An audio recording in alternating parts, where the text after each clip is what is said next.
പ്രിയ സുഹൃത്തുക്കളെ നമസ്കാരം. നമ്മൾ പ്രതീക്ഷിച്ചിരുന്ന ഒരു വാക്പോര് അല്ലെങ്കിൽ ഒരു സംവാദം ഇല്ലാതായിപ്പോയി. അത് പിണറായി വിജയൻ അബദ്ധം പറ്റിയതാണോ എന്നറിയത്തില്ല. അദ്ദേഹം പരസ്യമായിട്ട് പ്രതിപക്ഷ നേതാവിനോടൊരു സംവാദത്തിന് തയ്യാറായി, വെല്ലുവിളിച്ചു. ഞാൻ സംവാദത്തിന് ഒടുവിൽ പ്രതിപക്ഷ നേതാവ് പറഞ്ഞു, മുഖ്യമന്ത്രി പറയുന്ന സ്ഥലത്തും സമയത്തും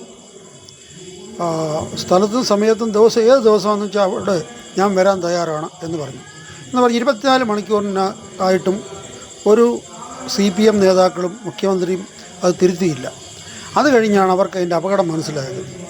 സതീശനോട് ഒരു സംവാദം ഉണ്ടാക്കി ജയിക്കാൻ ഉള്ള ത്രാണി പിണറായി വിജയനില്ല.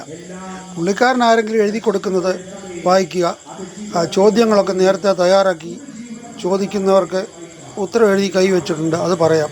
അല്ലാതെ ഒരു സംവാദത്തിനൊന്നും ഉള്ള ഒരു പ്രായമല്ല, ഒരു ബുദ്ധിയൊന്നും ഇപ്പോൾ പുള്ളിക്കില്ല, അതിനുള്ള കെൽപ്പുമില്ല.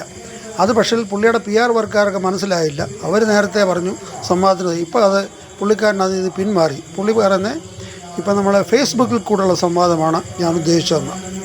ഏതായാലും ഫേസ്ബുക്കിൽ എന്ന് പറഞ്ഞു കഴിഞ്ഞാൽ മുഖഭാഗത്തൊന്നും ചോദിക്കാനൊക്കത്തില്ല. ഒരാളെന്തെങ്കിലും പറയും, മറ്റേ കേട്ടാൽ കേൾക്കേണ്ടത് അല്ലെങ്കിൽ കേട്ടില്ലെന്ന് അടിക്കും, അല്ലെങ്കിൽ ചോദിച്ചാൽ ഉത്തരം പറഞ്ഞില്ലെന്ന് ആക്കും. അങ്ങനെയുള്ളൊരു സംഭവം. ഇതൊരു നേരിട്ടുള്ള സംവാദം നമ്മൾ പ്രതീക്ഷിച്ചു.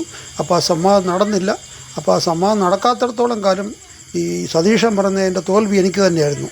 കാര്യം ഒരു സംവാദം നടന്നിരുന്നെങ്കിൽ പിണറായി വിജയനുമായിട്ടുള്ള എൻ്റെ ആശയവിനിമയം എനിക്ക് നടത്തി എൻ്റെ കാര്യം ഞാൻ അവതരിപ്പിച്ചേരും. അത് നടക്കാത്തത് എൻ്റെ തന്നെ പരാജയമെന്ന് പറയുന്നത്. പക്ഷേ മാധ്യമങ്ങളൊക്കെ പറയുന്നത് ഈ സതീശൻ വിജയിച്ചിരിക്കുന്നതെന്നാണ്. എന്തായാലും അത് നാട്ടുകാർ തീരുമാനിക്കട്ടെ. ഇന്ന് നമ്മുടെ ഇലക്ഷൻ പ്രചരണങ്ങളൊക്കെ ഇവിടെ നടക്കുകയാണ്. അടുത്തതാണ്ട് മാത്യു ടി തോമസിൻ്റെ പ്രചരണവുമായിട്ട് ബന്ധപ്പെട്ട് ഒരു വണ്ടി വരുന്നുണ്ട്. അതുകൊണ്ട് നിർത്തുന്നു. നന്ദി, നമസ്കാരം, ജയ് ഹിന്ദ്.